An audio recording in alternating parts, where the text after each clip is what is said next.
বন্ধুরা, আমি সোনালি। তো সোনালি কিচেন এবং ব্লগিং চ্যানেলে চলে এসেছি। আমি আজকে আপনাদের রুই মাছের টক রেসিপি দেখাতে চলেছি। রুই মাছের টক রেসিপির জন্য যে যে উপকরণের প্রয়োজন সেগুলো আমি তোমাদের দেখাচ্ছি, দেখতে থাকুন। রুই মাছের টকের জন্য প্রথমে আমি মাছ নিয়েছি, কাঁচা লঙ্কা 4টে নিয়েছি, আমচুর 2টো নিয়েছি, কাঁচা পেঁয়াজ নিয়েছি, টমেটো নিয়েছি, লবণ নিয়েছি, হলুদ নিয়েছি, তেল নিয়েছি, সরষে নিয়েছি। এদিকে দেখুন আমার কড়াইটা গরম হয়ে গেছে। তো আমি মাছ ভাজবো। তো আমি হলুদ মাছে মাখাই না, হলুদ আমি মাছে মাখাই না, তাই আমি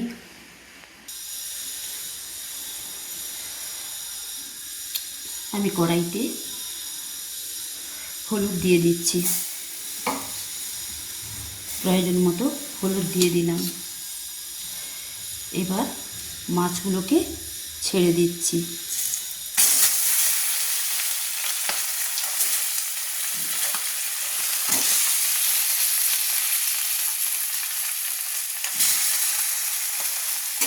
এক এক করে 4টে মাছ ছেড়ে দিয়েছি। মাছগুলো ভাজা হচ্ছে।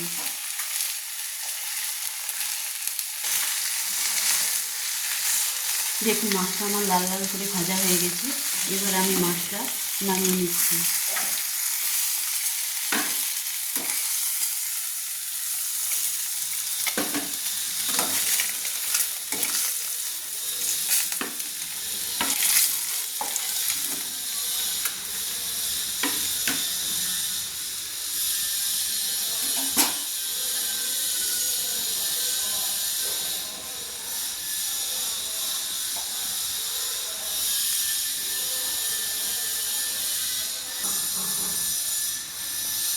কড়াইতে যে মাছটা ভেজেছিলাম সেই তেলে আমি টমেটোটা তুলে দিচ্ছি, টমেটো কুচি।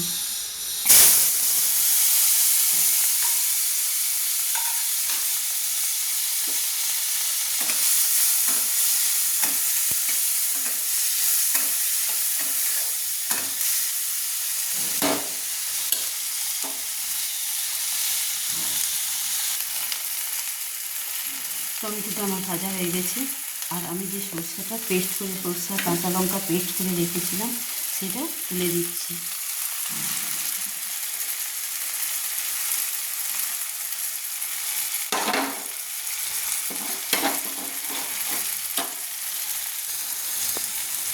মশলাটা আমি নাড়ছি।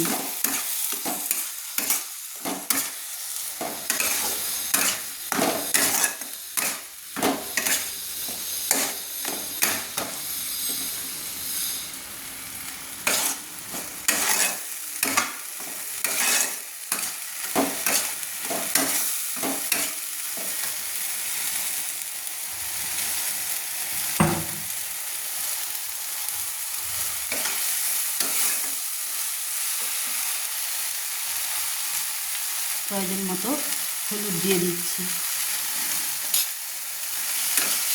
আবার ভালো করে মশলাটা নাড়ছি। মশলাটা ভাজা না হওয়া পর্যন্ত আমি নাড়তে থাকবো।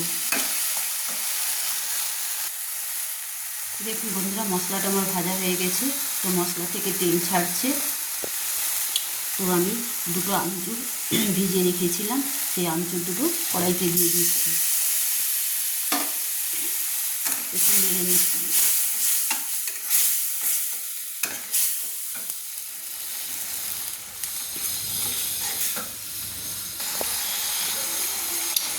আমি 1 চামচ লবণ দিয়ে দিচ্ছি। আবার ভালো করে একটু মশলাটা নেড়ে নিচ্ছি।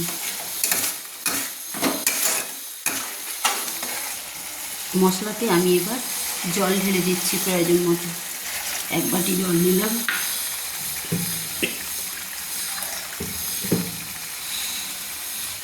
দু বাটি জল দিলাম।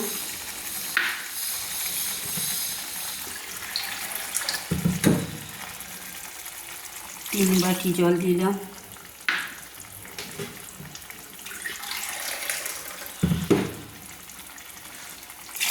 4 বাটি জল দিলাম।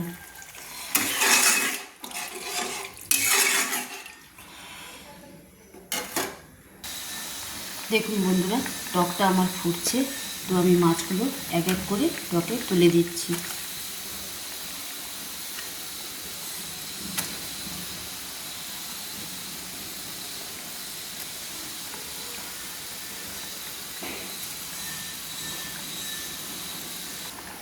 দেখুন টকটা ফুটছে, তো আমরা 5 মিনিট অপেক্ষা করব। 5 মিনিট পর আবার দেখব যে টকটা কেমন হয়েছে। 5 মিনিট পর ফিরে এলাম। রুই মাছের টক রান্না হয়ে গেছে। দেখুন টকটা কেমন ফুটছে, তো আমার রান্না কমপ্লিট হয়ে গেছে। তো আমি এবার নামিয়ে নেব টকটাকে। মাছের টক আমার রান্না কমপ্লিট হয়ে গেছে। তো টকটা কেমন হয়েছে আপনারা কমেন্টস করে জানাবেন, লাইক করে জানাবেন। তো আমার মাছের টক একদম রেডি, রুই মাছের টক রেডি। তো বাই বন্ধুরা, আজকের মতো বাই বন্ধুরা। তো আবার পরের দিন নতুন রেসিপি দেখাবো।